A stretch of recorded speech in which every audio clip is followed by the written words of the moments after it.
Dando continuidade à nossa série de videoaulas de revisão, chegamos à nossa videoaula número 3, tá?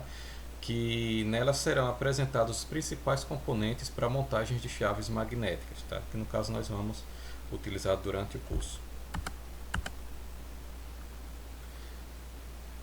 Primeiro, chaves magnéticas. São chaves de comando magnético, são equipamentos eletromagnéticos de controle e proteção capazes de conduzir e interromper correntes de motores em condições normais, sobrecarga e curto-circuitos. Tá?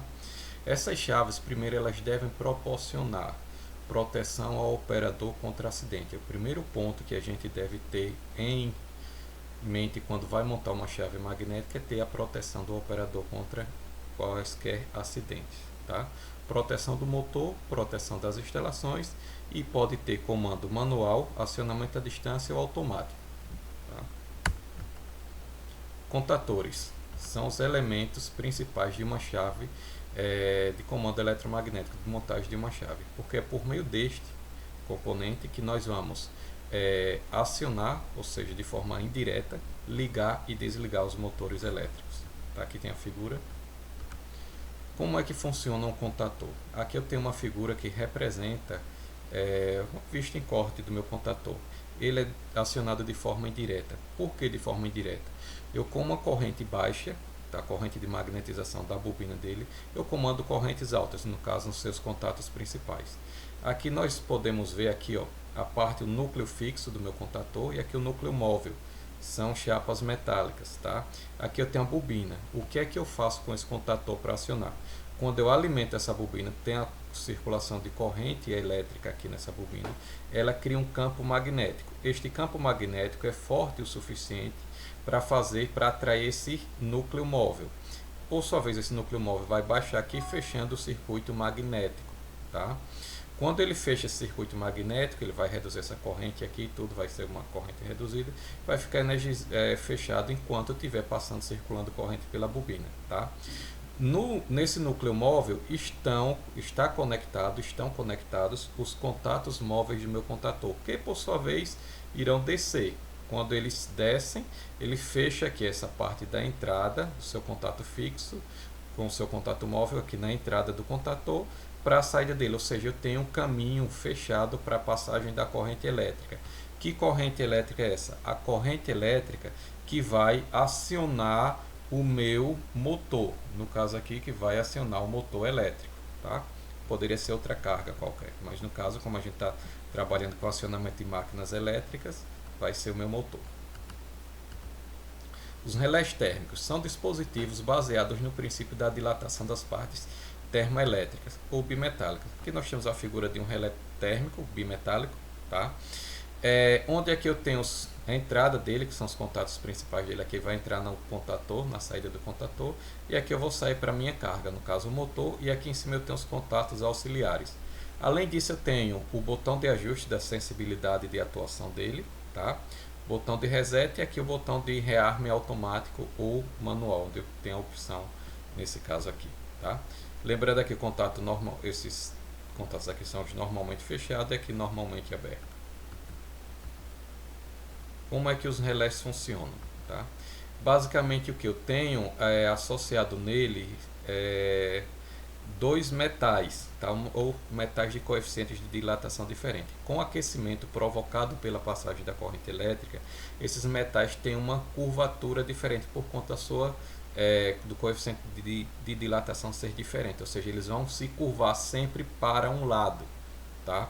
Com isso, com essa curvatura para o lado, a corrente ultrapassando o valor limite ajustado no relé, tá?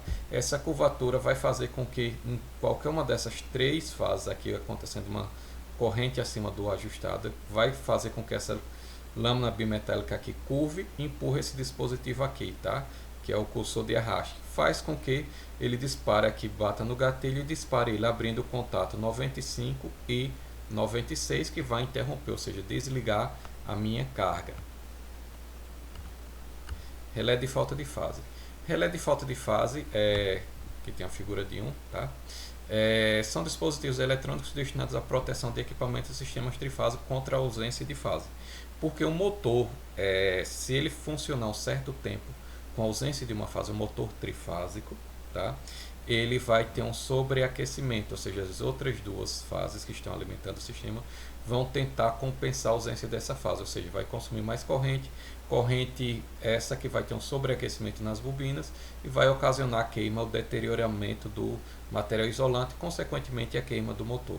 Para evitar isso, existe o relé, teria proteção térmica também, e o relé de falta de fase. A proteção térmica, o motor ainda sofre um tempo com isso, até que ele chega a uma corrente alta, que o dispositivo dilate as lâminas bimetálicas e faça com que ele atue.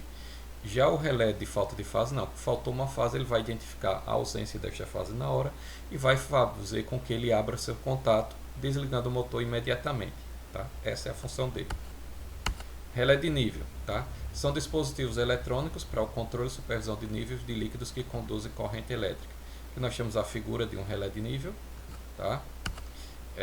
Esse aqui tem um diagrama, tá, que ilustra o funcionamento dele para um controle de nível superior, nível de uma caixa d'água, por exemplo.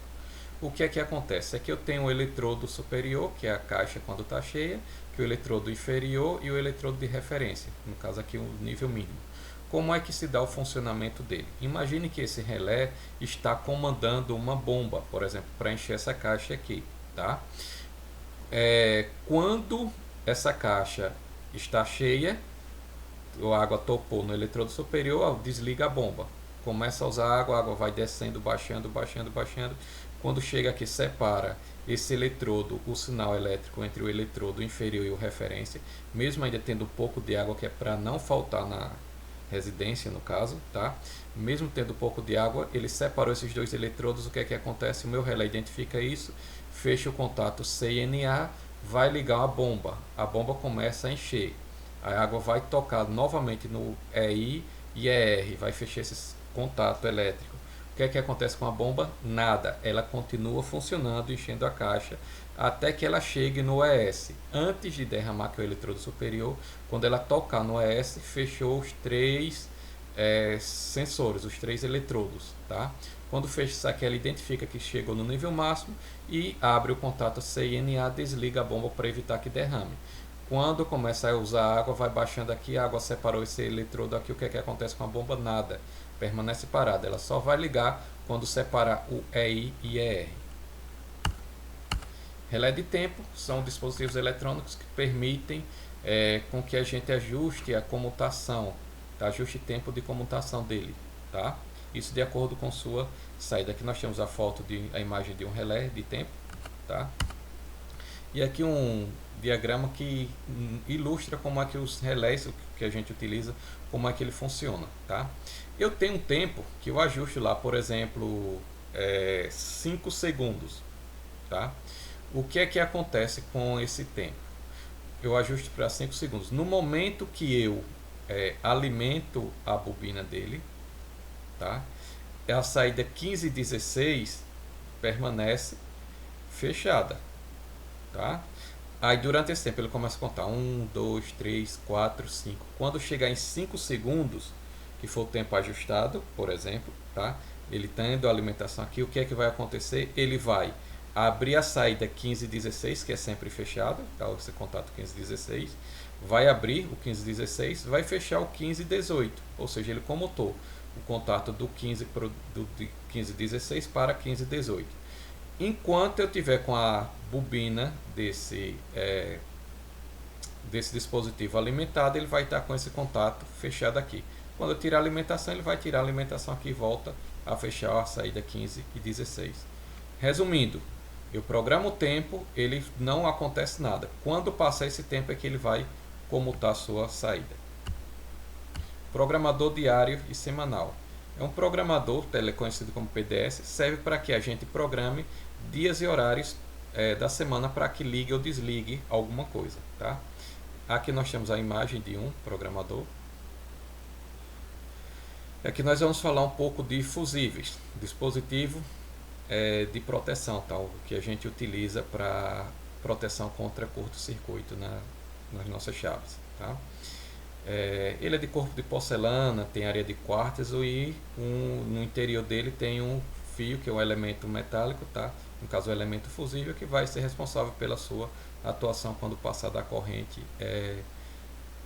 nominal dele. Que nós temos os dois tipos de fusíveis, tá? Só que lembrando a vocês, o que a gente utiliza por questão de segurança é o fusível tipo D, tá? Esse aqui, esse diametral, certo? Ele tem uma tampa do fusível, o fusível, tá? Parafuso de ajuste, um anel de proteção e a base do fusível. Aqui é um fusível, tá? Tipo NH, aqui está só o fusível, não tem a base. Notem que toda essa parte, toda essa estrutura metálica dele, isso aqui é tudo metal, fica tudo exposto, bem como a base.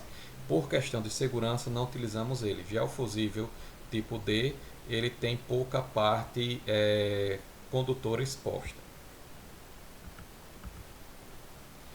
Aqui nós temos um exemplo para dimensionar um fusível, certo? Para um dado motor, tá? Aqui, dimensione os fusíveis para um motor VEG de 5 cavalos, 220 volts, 60 Hz. Ele é de 4 polos, supondo que seu tempo de partida seja 5 segundos, uma partida direta. Resolvendo pelo critério, nós temos que ver no catálogo da VEG os dados ou pegar na placa do motor, tá? A corrente nominal desse motor do catálogo foi pego 13,8 amperes. Eu tenho uma corrente de 113,16 amperes, tá? Essa corrente de partida. Porque eu tenho que encontrar essa corrente de partida. Eu encontro essa corrente de partida verificando aquela relação IP sobre N do meu motor, tá? No caso aqui no catálogo já foi dado essa corrente de partida. Continuando aqui, nós pegamos esse valor da corrente de partida, 113, traçamos aqui na curva do fusível tipo D, tá? Marcamos aqui na curva e o tempo dele, o tempo de partida dele, no caso 5 segundos, certo? E essa corrente aqui, quando nós encontramos esse ponto aqui, automaticamente nessa curva aqui, nós vemos que o fusível de 35 amperes atende a esse quesito, ou seja, um fusível de 35 amperes suporta 113 amperes na partida durante 5 segundos, que é o que o meu motor precisa, tá? Vamos ver se as outras condições serão atendidas também, certo? O primeiro passo é verificar que o fusível de 35 atende, ok. Depois eu tenho que ir para o segundo critério. Logo eu tenho que verificar se esse segundo critério, se a corrente do fusível, tá, tem que ser maior ou igual a 16,56. Isso é um acréscimo da corrente nominal, tá, de 20%, para evitar que haja um envelhecimento prematuro do fusível, tá? No caso, 35 amperes é maior ou igual a 16,56, no caso é maior, certo?